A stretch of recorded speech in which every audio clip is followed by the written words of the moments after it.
LDFിൻ്റെ നീണ്ട 10 വർഷത്തെ ഭരണം ഏതാണ്ട് അതിൻ്റെ അവസാനത്തോടടുക്കുകയാണ്.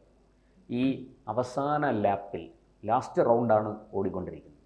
ആ അവസാന ലാപ്പിൽ ഒന്നിനു പുറകെ ഒന്നായിട്ട് തിരിച്ചടികൾ വരുന്നു.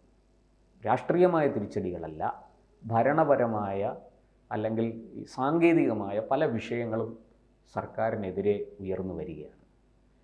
ഈ സാഹചര്യത്തിൽ കേരള രാഷ്ട്രീയം വിലയിരുത്തുമ്പോൾ UDFന് അതിൻ്റെ മെച്ചം ഉണ്ടാകുമെങ്കിൽ UDF എങ്ങനെ, ആര്, എന്ത് എന്നൊക്കെയുള്ള ചോദ്യം ഉയരുന്നുണ്ട്. എന്താണ് താങ്കൾക്ക് ഇതിനെക്കുറിച്ച് പറയാനുള്ളത്? ഒന്നാമത് ഇതങ്ങനെ വലിയ മോശം ഭരണമെന്ന് എനിക്ക് തോന്നിയിട്ടില്ല. പക്ഷേ നിങ്ങൾ ജ്യോതിഷത്തിലൊക്കെ വിശ്വസിക്കുകയാണെങ്കിൽ ലക്ഷണങ്ങൾ വെച്ച് നോക്കുമ്പോൾ അവസാന സമയം മോശമാവുന്നുണ്ടോ എന്ന് തോന്നുന്നു. കാരണം ഗവൺമെൻറ് ഒന്നും ചെയ്യാൻ പറ്റാത്ത വിഷയങ്ങൾ ഗവൺമെൻറ് ഭയങ്കരമായി പെട്ടുപോകുന്നുണ്ട്. ഗവൺമെൻറ് ഒന്നും ചെയ്യാത്ത വിഷയങ്ങൾ ഇൻ ദ സെൻസ് അത് ഗവൺമെൻറ്റിൻ്റെ കയ്യിലല്ല, സംഭവിക്കുന്നതാണ് ചില കാര്യങ്ങൾ. അതിൽ ഗവൺമെൻറ് പെടുന്നുണ്ട്. പലപ്പോഴും പലരും ഔട്ടായിട്ടുള്ളത്, പല ഗവൺമെൻറ്റുകൾക്ക് പണി കിട്ടിയെങ്കിൽ ലീഡർ ഔട്ടായത് എങ്ങനെ, ഒരു ചാരവൃത്തി കേസ് ആരും പ്രതീക്ഷിച്ചില്ല. ലീഡർ അവസാന നിമിഷം വരെ വിചാരിച്ചില്ല. അല്ലെങ്കിൽ ഗവൺമെൻറ് അതിലൊന്നും ചെയ്യാനുമില്ല. ആ വിഷയത്തിലാണ് ലീഡർ പോയത്.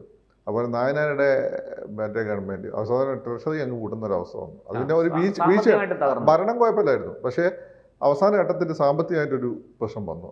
അപ്പോൾ അത് മാനവീയം കൊണ്ടാണ് ഒരു അത് ബേബീൻ്റെ തലയെ കൊണ്ട് ചിട്ടു. ബേബി മാനവീയ പരിപാടി നടത്തിയില്ലായിരുന്നു. പിന്നെ അതിൻ്റെ മുമ്പുള്ള രാജീവ് ഗാന്ധിയുടെ ഭരണം, ആ ഗവൺമെൻറ് നല്ല, ഇപ്പോൾ ഇന്ത്യ ടുഡേ വരെ അന്ന് എഴുതി തുടർഭരണം ഉണ്ടാവുമെന്ന് എഴുതി നായനാർക്ക്. അപ്പോൾ എന്താ സംഭവിച്ചത്? രാജീവ് ഗാന്ധി എഴുതി, പിന്നെ എന്ത് ചെയ്യാൻ പറ്റും?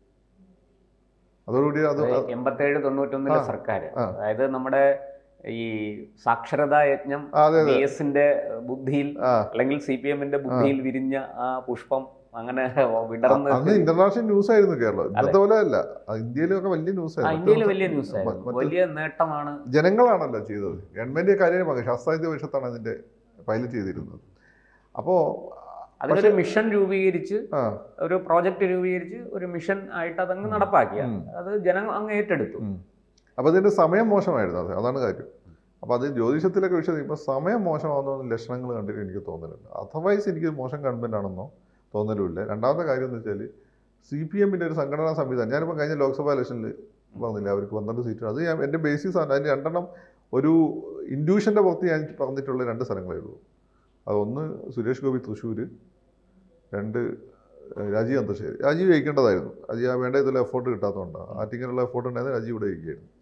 അപ്പം ഇതല്ലാതെ ബാക്കിയെല്ലാം ഞാൻ പറഞ്ഞത് കൃത്യമായിട്ട് CPMന്റെ സംഘടനാ സംവിധാനവും LDFന്റെ സിസ്റ്റം വെച്ചുകൊണ്ടാണ്.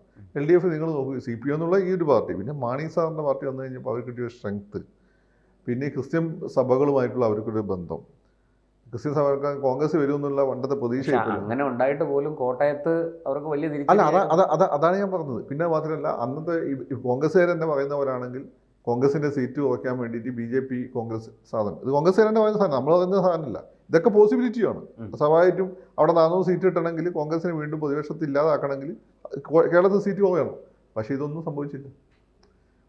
പക്ഷേ എന്നെ സംബന്ധിച്ചിടത്തോളം ഞാനിപ്പോഴും പറയുമ്പോഴും ഞാൻ ആ സംഘടനാ സംവിധാനവും മുന്നണി സംവിധാനമൊക്കെ നോക്കിയേ ഞാൻ പറയുള്ളൂ. പിന്നെ ഇലക്ഷൻ അത് പ്യുവർലി സാങ്കേതികമാണ്. സാങ്കേതികമാണ്, പക്ഷെ അതൊരു റിയാലിറ്റിയാണ്. പക്ഷെ നമ്മൾ ആ റിയാലിറ്റി ഒരു വശത്ത് നിൽക്കുമ്പോൾ ഇപ്പുറത്ത് ജനം എന്നൊരു റിയാലിറ്റി ഉണ്ട്, വോട്ടർമാർ എന്നൊരു റിയാലിറ്റി ഉണ്ട്. അതിനെ നമുക്ക് ജനങ്ങൾ വെറുതെ ജനങ്ങളെ മോട്ടിവേറ്റ് ചെയ്യുന്ന, അവരെ മൊബിലൈസ് ചെയ്യുന്ന ഒരുപാട് ഫാക്ടേഴ്സ് ഉണ്ട്. ജനം എന്ന് പറഞ്ഞാൽ ഇപ്പോൾ ഞാൻ പറഞ്ഞത് നമ്മൾ സാധാരണക്കാരനെ നമ്മൾ വിചാരിക്കുക സാധാരണക്കാരൻ, അയാൾ ഒരു ലോട്ടറി വിൽപ്പനക്കാരൻ, പക്ഷെ അയാളെ പിന്നിലൊരു സിസ്റ്റം ഉണ്ട്, അയാളെ സ്വാധീനിക്കുന്ന ഒരു സിസ്റ്റം ഉണ്ട്. CPMന്റെ RSSന്റെ BJPന്റെ ഏറ്റവും വലിയ ഗുണമെന്ന് വെച്ചാൽ, CPM ആണ് ഒന്നാമത്, ഈ സിസ്റ്റത്തിലൊക്കെ ഇവർ ഭയങ്കര പവർഫുള്ളാണ്. ഇപ്പോൾ CPMന്റെ പോഷക സംഘടനകൾ എവിടെയൊക്കെ പോഷക, നമ്മൾ വിചാരിക്കാത്ത സ്ഥലത്തൊക്കെ അവർക്ക് വൈവാണികക്കാരുടെ സംഘടന, പക്ഷേ മറ്റേ വ്യാപാര വ്യവസായ ഏകോപന സമിതിക്ക് പകരം വ്യാപാര വ്യവസായ സമിതി, ഇതൊക്കെ കൃത്യമായി എണ്ണട്ട യന്ത്രം പോലെ പ്രവർത്തിക്കുന്നുണ്ട്, കൃത്യമായ സംവിധാനം. അപ്പോൾ നമ്മൾ ഈ സാധാരണക്കാരെന്ന് പറയുന്ന ആളുകളെ ഇടയിൽ റീച്ച് ചെയ്യാനും അവരെ പ്രഷറൈസ് ചെയ്യാനും പറ്റുന്ന സംവിധാനം ഇവർക്കുണ്ട്. കോൺഗ്രസിന് അപ്പുറത്ത് നിങ്ങൾ നോക്കൂ, ഇപ്പം തന്നെ മുഖ്യമന്ത്രി സ്ഥാനത്തിന് അടി തുടങ്ങി, ഒരു ഇലക്ഷൻ ജയിക്കുമ്പോഴേക്കും മുഖ്യമന്ത്രി സ്ഥാനത്തിന് അടി തുടങ്ങി. എന്നിട്ടും അതിനപ്പുറത്തേക്കൊരു വികാരം ഉണ്ടാവുന്നത്, അതാണ് നിങ്ങളീ പറഞ്ഞ ജനം എന്ന് പറഞ്ഞൊരു ഫാക്ടറി കിടന്ന് കളിക്കുന്നത്. അത് ഈ ചുഴി പോലെയാണ്. എനിക്കത് ഐഡൻറ്റിഫൈ ചെയ്യാൻ ബുദ്ധിമുട്ടാണ്. എന്നെ സംബന്ധിച്ച് ഞാൻ സംഘടനാ സംവിധാനം ഇതൊക്കെ നോക്കിയിട്ട് എനിക്ക് പറയാം. പിന്നെ ചിലത് എനിക്കൊരു ഇൻഡ്യൂഷൻ ഉണ്ടാവും. അപ്പോൾ അത് ശബരിയുടെ വിഷയത്തിലുണ്ടായിട്ടുണ്ട്, സുരേഷ് ഗോപിയുടെ കാര്യത്തിലുണ്ടായിട്ടുണ്ട്, രാജീവിൻ്റെ കാര്യത്തിലുണ്ടായിട്ടുണ്ട്, ഒരു ഇൻഡ്യൂഷൻ ഉണ്ടായിരുന്നു. അത് ഓക്കെ. അതല്ലാതെ ഞാൻ അത് പറയണമെന്ന് പറയാം. ഞാൻ പറയുന്നത് എനിക്കൊരു ലോജിക്ക് വേണം, നിർബന്ധമുള്ള ഒരാളാണ്, ഒരു ലോജിക്ക് വേണം. പിന്നെ നമുക്കിപ്പം UDF വരുമോ അല്ലെ LDF തോൽക്കുമെന്ന് നമുക്ക് ഇലക്ഷൻ്റെ ഒരു മാസം മുമ്പേ പറയാൻ പറ്റുള്ളൂ. പ്രധാനമായിട്ട് പ്രശാന്ത് നന്നായിട്ട് വാച്ച് ചെയ്തതാണ് 2016 നിയമസഭ ഇലക്ഷൻ. അന്ന് ആ ജിഷ കേസ് കടുംപെട്ടും ജിഷ കേസും കടുംപെട്ടും വരുന്നവരെ ഉമ്മൻചാണ്ടി സ്ട്രോങ് ആണ്, ആ ഗവൺമെന്റ് സ്ട്രോങ് ആണ്. അവസാനത്തെ ഒരു വർഷം അവിടെ ഉണ്ടായ രണ്ട് കാര്യങ്ങൾ, ഒന്ന് ജിഷ കേസ്, അതിനെ ചുറ്റിപ്പറ്റി ഉണ്ടായ ചെറിയ ചെറിയ സംഭവങ്ങൾ, അവിടെ ഈ പോലീസിന്റെ അന്വേഷണത്തിൽ വന്ന വീഴ്ചയൊക്കെ വലിയ രീതിയിൽ പർവ്വതീകരിക്കും. സ്ത്രീകളുടെ സുരക്ഷ വലിയ പ്രശ്നമായി, വലിയ വിഷയമായി. മറ്റൊന്ന് ഈ ബീഫ് വിവാദം LDFനെ കുറച്ചൊന്നുമല്ല സഹായിച്ചത്. അന്ന് പ്രത്യേകിച്ചും നരേന്ദ്രമോദി അധികാരത്തിൽ വന്ന് ഏതാണ്ട് ഒരു 2 വർഷം ആകുന്നതേ ഉള്ളൂ. ആ സമയത്ത് വലിയ രീതിയിൽ ഈ പറഞ്ഞതുപോലെ ബീഫ് വിവാദം കത്തിക്കാൻ LDFന് സാധിച്ചു. നാടെങ്ങും അവർ ബീഫ് ഫെസ്റ്റിവൽ സംഘടിപ്പിച്ചു. അവരേ ചെയ്തു. ഉമ്മൻചാണ്ടി അതിനകത്ത് നിഷ്ക്രിയമായിരുന്നു. അല്ലെങ്കിൽ പുള്ളി വികസനം പറഞ്ഞ് മുന്നോട്ട് പോയി. അവർ വളരെ കൃത്യമായിട്ട് ഈ മോദി ഭയം, കാരണം എല്ലാവർക്കും ഒരു ആശങ്ക അതിനകത്തുണ്ടായിരുന്നു. അയ്യോ, ഇത്രയും വലിയ ഭൂരിപക്ഷത്തിൽ വെള്ളാപ്പള്ളി അതിനെ കത്തിച്ചു. പിന്നെ വേറൊരു ഫാക്ടർ എന്ന് വെച്ചാൽ ഈ പറയുന്ന മാതിരി ആറ്റിങ്ങല മറ്റോ ഈ പെന്തക്കോസ്തയുടെ പള്ളി RSSകാർ അടിച്ചു തകർത്തു എന്ന് പറയപ്പെടുന്നു. ഇതോടുകൂടി പെന്തക്കോസ്തർ അവർ കോൺഗ്രസിന് വിടുന്ന ആളുകളാണ്. കോൺഗ്രസിന് വിടുന്നതിൽ അവർക്ക് കാര്യമുള്ളൂ. അവർ ഉണ്ടായിരുന്നു. അത് പക്ഷേ അന്വേഷണം മനസ്സിലാവും. എനിക്കറിയാം, അത് കൃത്യമായിട്ട് അറിയാം. അങ്ങനെ സംഭവം ഉണ്ടായി, ചെറിയ റിപ്പോർട്ടായിരുന്നു. പക്ഷേ അവരുടെ ഇടയിൽ അത് വലിയ വിഷയമായി. അതോടുകൂടിയിട്ട് പെന്തക്കോസ്ത സഭകളെല്ലാം കൃത്യമായിട്ട് തീരുമാനമെടുത്തത്. അതല്ല ഈ മുരളീധരൻ പറഞ്ഞത്, പിന്നെ എന്താണ് പന്തളത്തൊക്കെ വളരെ സ്ട്രോങ് ആയിട്ടുള്ള അല്ലല്ല നിങ്ങൾ ബി മുരളീധരൻ, പിന്നെ പന്തളത്തെല്ലാം വളരെ ശക്തമായിട്ടുള്ള ഒരു പെന്തക്കോസ്ത് വിഭാഗം LDFന് വേണ്ടി വളരെ കാര്യമായിട്ട് രംഗത്ത്. അതുകൊണ്ട് അവിടെ സീറ്റുകളുടെ വ്യത്യാസം നിങ്ങൾ നോക്കിയാൽ മനസ്സിലാവും. UDF തോൽക്കില്ല എന്ന് വിചാരിച്ച സീറ്റുകൾ പലതും UDF തോറ്റിട്ടുണ്ട്. അപ്പോൾ ഇതൊരു പിന്നെ ഈ വീണ ജോർജിൻ്റെ സ്ഥാനാർത്ഥിത്വം വലിയ ഫാക്ടർ, ആരും എക്സ്പെക്ട് ചെയ്തിട്ടില്ല. അത് ജേർണലിസ്റ്റിന് കൊടുക്കണ്ടേ. ജേർണലിസ്റ്റിനാണ് നിങ്ങൾ സപ്പോർട്ട് ചെയ്യുന്നതെങ്കിൽ വിനു ബി ജോണിനെ ഒക്കെ പിടിച്ച് സ്ഥാനാർത്ഥിയാക്കണം. അവരാണ് കേരളത്തിൽ ഇമ്പാക്റ്റുള്ള ജേർണലിസ്റ്റുകൾ. അത് ഓർത്തഡോക്സ് ചർച്ചിനെ നേരിട്ട് ഇങ്ങോട്ട് എടുക്കുകയായിരുന്നു. അത് കോൺഗ്രസിൻ്റെ വോട്ട് ബാങ്കാണ്. ഉമ്മൻചാണ്ടി സാർ ഓർത്തഡോക്സ് ആണ്, മനോരമ ഓർത്തഡോക്സ് ആണ്. അപ്പോൾ അവരെ ഇങ്ങോട്ട് എടുക്കുകയായിരുന്നു. അപ്പോൾ അങ്ങനെ അതൊക്കെ അവസാന നിമിഷം സംഭവിക്കുന്നതാണ്. അത് നമുക്ക് അന്നപ്പോ പറയാൻ പറ്റുള്ളൂ. ഇപ്പോൾ ഇപ്പോഴത്തെ നമ്മൾ ഇന്നത്തെ ഈ മാസത്തെ ഒരു സാഹചര്യത്തെ വിലയിരുത്തുകയാണെങ്കിൽ ഇപ്പോൾ സമയം മോശമാണ് LDFന്.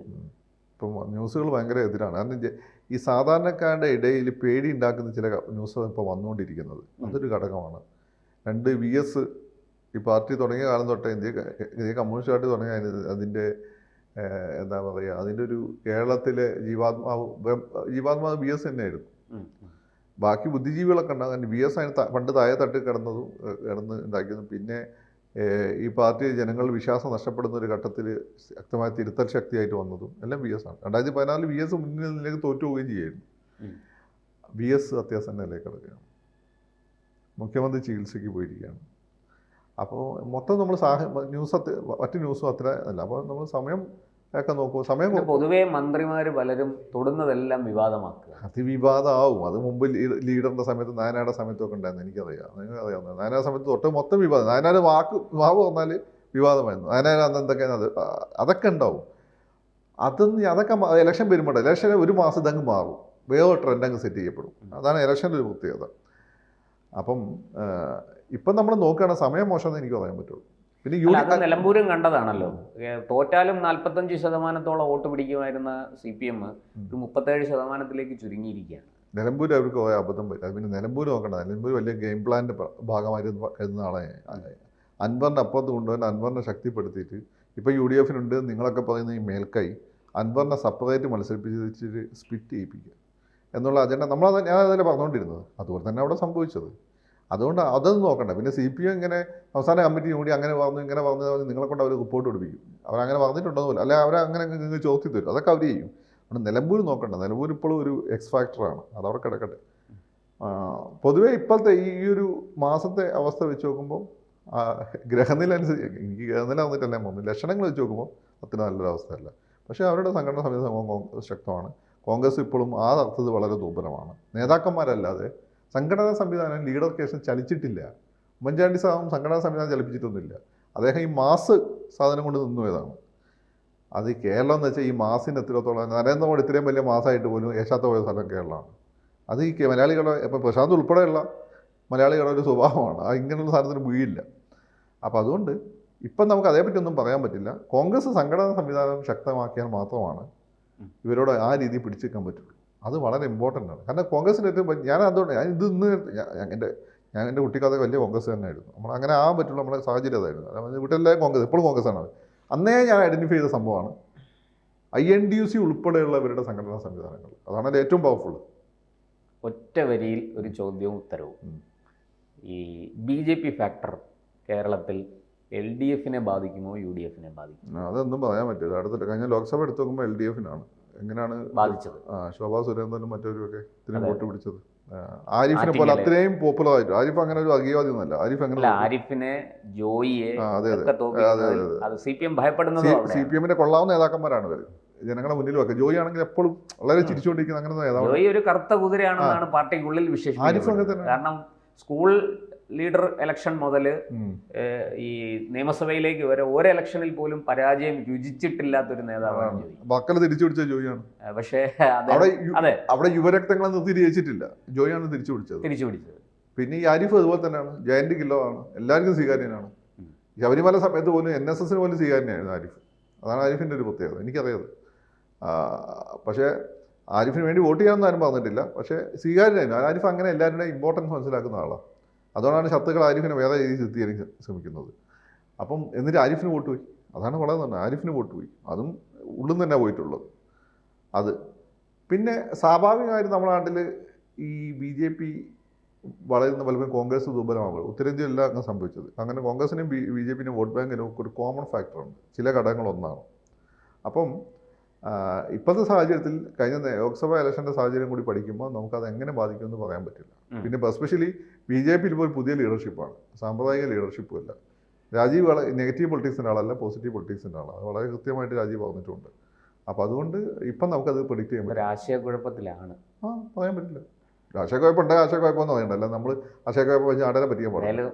തദ്ദേശ തെരഞ്ഞെടുപ്പ് കഴിയുന്നതോടുകൂടി കലങ്ങി തെളിയുമെന്ന് കേരള രാഷ്ട്രീയം എനിക്ക് തോന്നുന്നു. എസ്പെഷ്യലി ഇവിടെ ഒരു മാറ്റം എന്ന് വെച്ചാൽ 2 ഫാക്ടേഴ്സാണ് കാണുന്നത്. ഒന്ന് VD സതീശൻ്റെ ഉയർച്ച, 2 രാജീവ് ചന്ദ്രശേഖരൻ്റെ വരവ്. അത് കേരള രാഷ്ട്രീയത്തിൽ രണ്ടും.